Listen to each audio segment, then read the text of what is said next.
Stuff I Learned Yesterday, episode 662. Can you hear me now?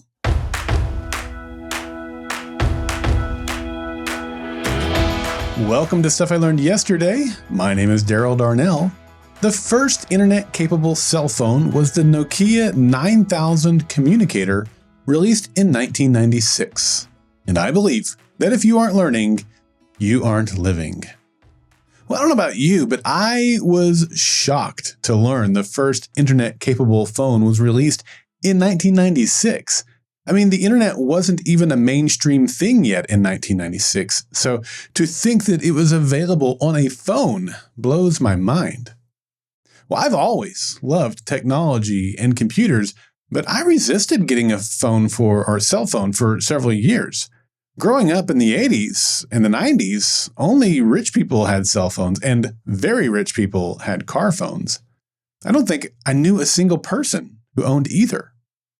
Microprocessors and related technology became even more advanced at breakneck speed throughout the 90s and the first decade of the new millennium.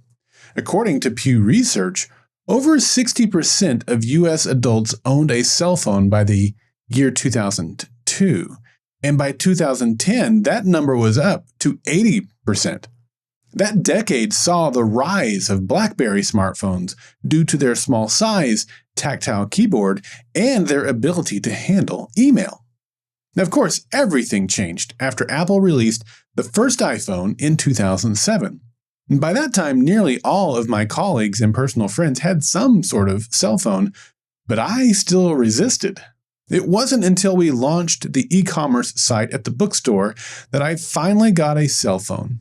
I needed an internet-capable phone that I could use to log in to the back end for troubleshooting and emergencies, and so I purchased an HTC Tilt. I knew that once I purchased a cell phone, that I was attaching myself to a digital leash, and I wanted no part of that. Perhaps it was because I was a kid of the 80s. In those days, we could take our bikes and go anywhere we wanted and do anything we wanted. Our parents didn't care, just as long as we were home by sundown. And that freedom was special. And in some way, I wanted to keep that. Now, my kids were born in 2002 and 2004, and so they were never in front of a screen as toddlers. But by the time the first iPad came out in 2010, they were nearly 6 and 8 years old. And as I look back on it now, I'm grateful that my kids were young enough that these devices didn't enter into their lives at those very young ages. But eventually their lives did intersect with this technology, and it became an issue, a struggle, even a battle. For parents today, that battle starts at an even earlier age. It's a tough battle to traverse, a minefield full of dangers, with a few benefits sprinkled in. But do those benefits make navigating the dangers worth it? If so, at what age are those battles worth waging? Well, every household is different, and every child is different. So these decisions, which should be taken seriously, are very much an individual decision. And for us, by the time cell phones came into the fray of consideration, both Carrie and I were working from home, and we lived just over a mile away from the kids' school. The maturity level of our kids differed. Our youngest was the more mature, which was also a factor we considered. Middle school is an incredibly difficult time for nearly every child, and our children were no exception. Both kids were on the receiving end of bullying and mocking. And to some extent, we expected this. Our school district has some very wealthy families in it. When I was in high school, I dated a girl that attended the high school that my kids would eventually attend. Even in the 90s, the culture there was toxic. For example, the girl I dated was mocked because she drove a car with 4 doors. The other kids at the school teased her for driving a mom car. Meanwhile, at my school, I drove my stepmom's minivan for about a month, and the kids at my school loved it because it meant more of us could pile in and hang out after school. So As our kids aged, I was prepared for them to get mocked about stupid things like our simple lifestyle. Or at least I thought I was. Addie was mocked for not having a phone. Mind you, it wasn't enough to have a phone, and it wasn't enough to have an iPhone. She needed to have one of the newest models of the phone. Otherwise, the girls made fun of her. Addie had always struggled to make friends, often trying too hard and making things worse. It was such a hard time for her. But we were staunch in our belief that she did not need nor would benefit from a cell phone. Addie would tell us that she was required to have a phone in order to interact with classroom activities and assignments, but her teachers were telling us that phones were not required for those things. Eventually, we decided to give her an old phone which didn't have cell service, but she could use to connect to the school's Wi-Fi for classroom and assignment purposes. And of course, she was mocked for this and was not happy with our decision to not give her a quote real phone. Now, I don't recall how long this persisted, but eventually we did get her a real phone. In our district, middle school is 6th, 7th, and 8th grade. So if I had to guess, it was 7th grade when we got her the real phone. By that time, she was choosing to walk home from school and would often spend time at friends' houses, so the phone gave us peace of mind in those situations. With both our kids, once they got a phone, we locked it down with parental controls that restricted which apps they were able to install and which websites they were allowed to visit. We also let them know that we were able to take their phone and look at their messages at any time, and they had to follow certain guidelines in order to keep the privilege of having a phone. Here's what I learned. 10 years have now passed since we navigated that minefield. So how did we do? Mostly, I think we made the right decisions. Personally, I still think we allowed Addie to get a phone too soon.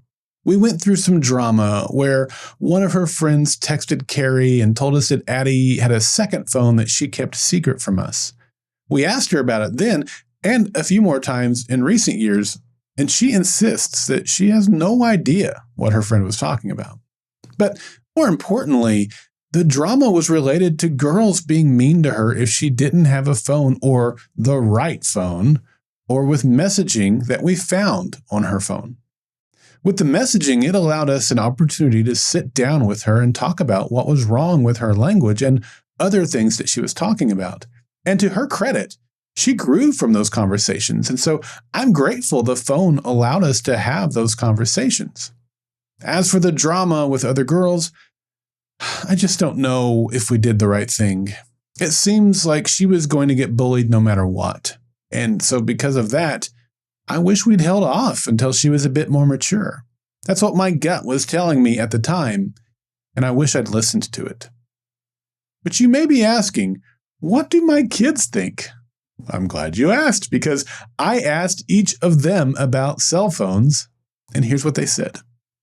Addie said that she wanted a phone because she was the only kid without one, but looking back, she's glad she didn't have one when she was young.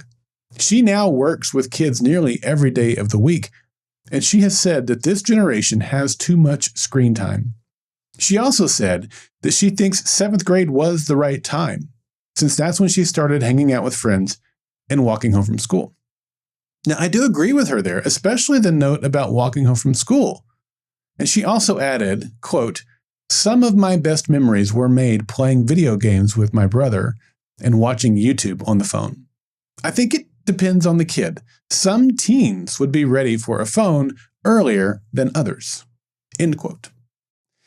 And Colby said, quote, "I was just happy to have anything. I had that janky old 4S or whatever until it broke. It was nice being able to talk to my friends and stuff when I got the 6.